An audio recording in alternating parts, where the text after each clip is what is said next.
बिस्मिल्लाहिर्रहमानिर्रहीम। आज हमारा जो टॉपिक ऑफ डिस्कशन होगा दैट विल बी कार्बोहाइड्रेट्स। इसमें हम कार्बोहाइड्रेट्स का जनरल इंट्रोडक्शन करेंगे और उसकी क्लासिफिकेशन को डिस्कस करेंगे। सो बेसिकली कार्बोहाइड्रेट्स बड़े सिंपल से कंपाउंड्स हैं, ठीक है, जो कि हमारी डेली लाइफ में रूटीन में भी यूज़ हो रहे होते हैं, just like glucose, sucrose, lactose वगैरह। ये हमारी डेली लाइफ में भी यूज़ हो रहे होते हैं। सो सबसे पहले हम कार्बोहाइड्रेट्स की डेफिनेशन को करेंगे, ठीक है। ये बेसिकली हमारे पास कौन से कंपाउंड्स होते हैं? ये वो कंपाउंड्स होते हैं जिसमें एल्डिहाइड और कीटोन, ये दो हमारे पास फंक्शनल ग्रुप्स हैं, इनमें से एक फंक्शनल ग्रुप लाजमी होगा। फिर विद मल्टीपल हाइड्रोक्सिल ग्रुप्स, इसमें हमारे पास जितना भी मॉलिक्यूल है ना, उसमें जितने भी कार्बन एटम्स हैं, उनमें सारे कार्बन एटम्स पे हमारे पास हाइड्रोक्सिल ग्रुप अटैच होगा सिवाय एक के, और उस कार्बन पे हमारे पास क्या होगा? एल्डिहाइड या कीटोन होगा। ये इसकी हमारे पास जनरल इंट्रोडक्शन। हम इसको ऐसे भी कह सकते हैं, polyhydroxy groups containing the aldehyde and ketone as a functional group. तो ये हमारे पास इसकी डेफिनेशन होगी। अब हमारे पास आते हैं जी कि ये पॉलीहाइड्रोक्सिलेटेड कंपाउंड्स होते हैं, ठीक है, हैव एटलीस्ट 3 कार्बन एटम्स। ये हमारे पास लिमिट है कि इसमें 3 कार्बन एटम्स होना बड़ा ज़रूरी है। 3 से नीचे हमारे पास कार्बन एटम वाला कार्बोहाइड्रेट एग्जिस्ट नहीं करेगा, ठीक है। और उसके हमारे पास जो रीज़न्स हैं वो क्या है? वो ये है कि एल्डिहाइड तो 2 कार्बन एटम का हो सकता है, ठीक है। जो एल्डिहाइड है वो तो 2 कार्बन एटम का हो सकता है, बट कीटोन के लिए एटलीस्ट 3 कार्बन एटम होना ज़रूरी है। जब हम कीटोन का फंक्शनल ग्रुप या फार्मूला हम ड्रा करते हैं तो हम क्या करते हैं? हम ये कहते हैं कि ये एक हमारे पास आर एक साइड चेन है, देन हमारे पास कार्बोनिल ग्रुप का कार्बन आता है, और देन हमारे पास कीटोन ग्रुप के में हमने कंडीशन क्या रखी थी कि कार्बोनिल ग्रुप के बाद भी हमारे पास एक साइड चेन होना ज़रूरी है। तो अगर हम इस आर को भी एक मिथाइल बनाएं और इसको भी हम मिथाइल बनाएं, तो हम देख रहे हैं कि हमारे पास एटलीस्ट 3 कार्बन एटम्स का होना ज़रूरी है। एक ये कार्बन जो फंक्शनल ग्रुप है, ठीक है, कीटोन ग्रुप, और एक मिथाइल यहाँ पर आया और एक मिथाइल यहाँ पर आ गया, तो एटलीस्ट 3 कार्बन एटम्स का होना हमारे पास ज़रूरी है, ठीक है। ये तो हमने कंडीशन रख दी है। देन हम क्या कहते हैं कि हैव एक्टिव कार्बोनिल ग्रुप, वो हमारे पास क्या होगा? या तो एल्डिहाइड होगा या तो कीटोन होगा। तो ये हमारे पास जनरल सा इसका इंट्रोडक्शन है, डेफिनेशन है, और डेफिनेशन में कौन कौन से कंपोनेंट्स हैं वो हमने देख लिए। अब हम इसकी क्लासिफिकेशन की तरफ मूव करते हैं, जो कि बड़ी सिंपल से ही हम मैट्रिक से करते आ रहे हैं, बचपन से ही करते आ रहे हैं। वो हमारे पास क्या है? सबसे पहले हम इसको सिंपलेस्ट जो कार्बोहाइड्रेट्स हैं हम वो डिस्कस करते हैं। Those are the monosaccharides. अब monosaccharide as the name shows, mono means 1, ठीक है। मोनो का मतलब हमारे पास क्या होगा? 1। ये वो कार्बोहाइड्रेट्स हैं जिसमें सिर्फ एक हमारे पास क्या होगा? एक कंपाउंड होगा, एक मॉलिक्यूल होगा, ठीक है, कार्बोहाइड्रेट का। वो दूसरे मॉलिक्यूल के साथ हमारे पास बॉन्डिंग नहीं बना रहा होगा, वो इंडिविजुअली एग्जिस्ट कर रहा होगा, ठीक है। ये मोनोसेक्राइड्स आ गए, ये सिंपलेस्ट होते हैं, और ये आप अच्छी तरह से वाकिफ़ हैं कि ये स्वीट इनके हम जब करेक्टरिस्टिक्स डिफ़ाइन करते हैं तो हम क्या कहते हैं कि जो मोनोसेक्राइड्स होते हैं, ठीक है, वो क्या क्या होते हैं? वो स्वीट होते हैं, ठीक है। वो हमारे पास सोल्यूबल इन वाटर होते हैं। जस्ट लाइक हम शुगर की एग्जांपल दें तो वो स्वीट होगा, सोल्यूबल होगा, and can not be hydrolysed, ठीक है, कांट बी हाइड्रोलाइज्ड।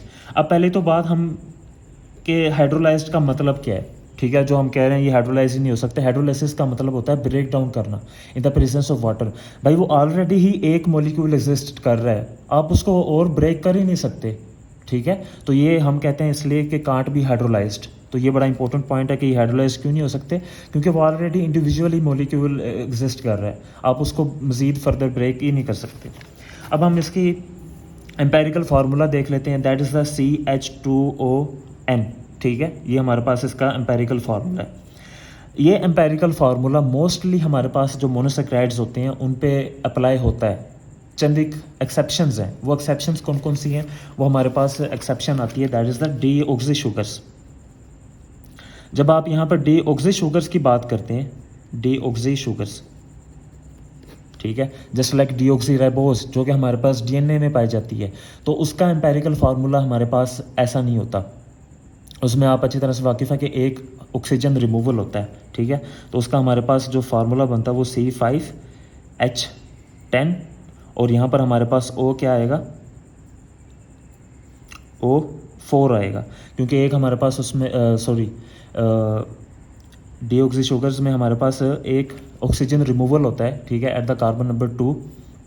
तो यहाँ पर हमारे पास O क्या आएगा, जब हम इसको अप्लाई करेंगे फार्मूला में तो O यहाँ पर 4 ही आएगा, ठीक है, क्योंकि देखें ना जब हम इसको अप्लाई करते हैं CH2O, जब हमने 5 रखा तो C5 हो गया, H10 हो गया और O हमारे पास क्या हो गया, 5 हो गया। हमने एक ऑक्सीजन रिमूव कर दिया तो वहाँ पर O4 हो जाएगा। तो ये डीऑक्सी शुगर से रिलेटेड आपने याद रखना है कि ये एम्पेरिकल फार्मूला वाला कंसेप्ट है, वो उस पर अप्लाई नहीं होता। फिर हम इसकी टाइप्स यानी क्लासिफिकेशन कर लेते हैं। एल्डोज भी होती है, कीटोज भी होती है, जिसमें एल्डिहाइड कीटोन फंक्शनल ग्रुप होगा, जिसमें कीटोनिक फंक्शनल ग्रुप होगा। बड़ी सिंपल सी हैं। फिर हम इसकी एग्जांपल्स पे आते हैं।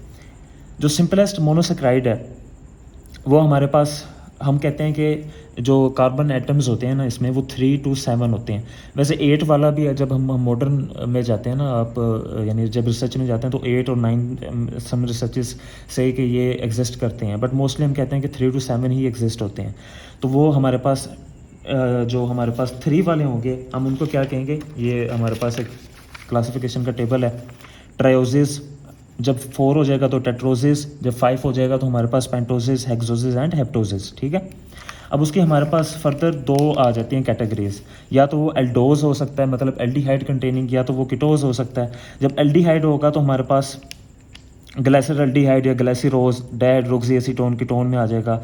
एरेथ्रोज से एरेथ्रुलोज, रेबोज से रेबुलोज, ग्लूकोज से फ्रुक्टोज, ग्लूकोहेप्टोज से सीडोहेप्टुलोज। तो ये आपसे एमसीक्यू में पूछे जा सकते हैं कि जी ketonic form of heptose is, तो आंसर इज सीडोहेप्टुलोज। तो ये बड़ी जनरल से हमारे पास मोनोसेक्राइड से रिलेटेड बातें थी।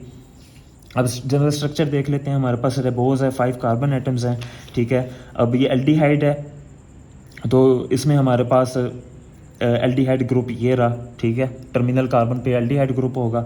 जब हम कीटोनिक रेबुलोज की बात करेंगे तो वो हमारे पास कीटोनिक ग्रुप आ जाएगा, ठीक है। ये हमने इसकी एग्जांपल्स की भी बात कर ली। देन हम ओलिगोसेक्राइड्स हम ये कहते हैं कि ये वो कंपाउंड्स हैं जिसमें 2 to 10, ठीक है, हमारे पास मोनोसेक्राइड्स ऑन हाइड्रोलिसिस रिलीज होते हैं। अब इनके फीचर्स क्या हैं? इनके फीचर्स हमारे पास ये हैं कि जब आप ओलिगो की बात करते हैं तो आप ये कहते हैं कि ये लेसर स्वीट इन नेचर होते हैं, ठीक है। ये मोनोसेक्राइड की निस्बत लेसर स्वीट होंगे। ये कैन बी हाइड्रोलाइज्ड, ये हमारे पास हाइड्रोलाइज हो सकते हैं। अगेन वही हाइड्रोलाइज का कंसेप्ट क्या था कि ब्रेक डाउन, तो ये हमारे पास 2 to 10 है ना इसमें हमारे पास शुगर मोलिक्यूल्स, तो वो हमारे पास ब्रेक कर सकते हैं हम, ठीक है। फिर वही डाइसेक्राइड, अगर 2 हैं 3 हैं तो ट्राइसेक्राइड, टेट्रासेक्राइड, पेंटासेक्राइड एंड सो ऑन।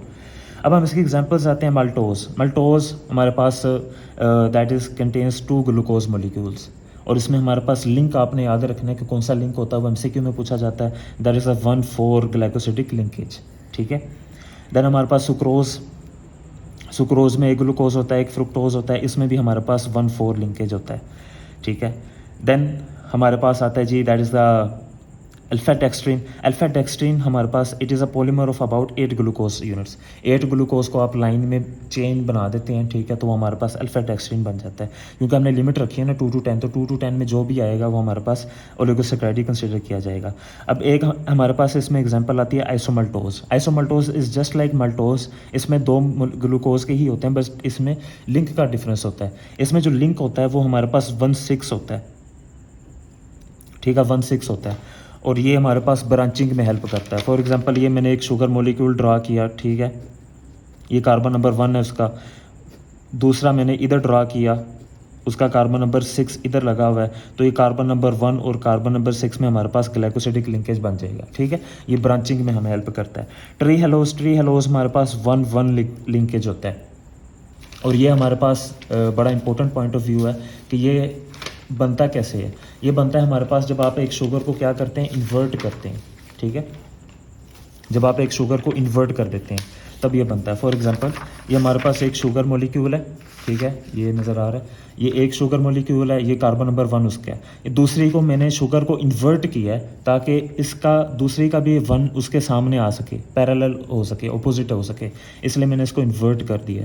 तो इसमें एक स्ट्रेट होगी और एक इन्वर्टेड शुगर होगी, और वो क्या बनाएगी, ट्री हेलोज बनाएगी, ठीक हो गया। Then we move to the polysaccharides. बड़े सिंपल से पॉइंट्स हैं कि इसमें हमारे पास मोर देन 10, ठीक है, और वो काउंटलेस है, वो जितने हज़ारों भी हो सकते हैं। शुगर मोलिक्यूल्स लीनियर फॉर्म में अटैच्ड होते हैं। तो हमारे पास ठीक है। अब इसमें हमारे पास दो फर्दर क्लासिफिकेशंस आ जाती हैं। एक हमारे पास होता है होमोपोलीसेक्राइड्स और एक होता है हेट्रोपोलीसेक्राइड्स। अगर तो जो हमारे पास मोनोमर्स हैं जो कि पॉलीमर बनाते हैं वो सेम कैटेगरी के हैं तो वो हमारे पास होगा, हमारे पास क्या आ जाएगा, वो होमोपोलीसेक्राइड हो जाएगा। होमोपोलीसेक्राइड का मतलब ही क्या है कि हमारे पास सेम कैटेगरी के, ठीक है। अब इसमें हम जो एग्जांपल देते हैं वो हम कैटिन की देते हैं। जो हमारे पास होमोसेक्राइड है उसमें हम एग्जांपल किसकी दे रहे हैं, कैटिन की दे रहे हैं।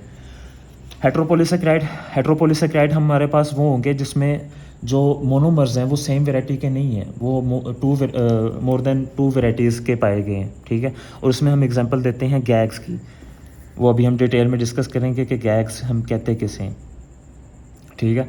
तो गैग्स की, अच्छा, और अब एक और इम्पोर्टेंट पॉइंट कि ये पोलीसेक्राइड हमारे पास ग्लूकोज का भी हो सकता है, ठीक है, जो कि हम बचपन से पढ़ते आ रहे हैं। स्टार्च हो गया आपका, सेलुलोज वगैरह, ग्लाइकोजन हो गया, और ये फ्रुक्टोज का भी हो सकता है।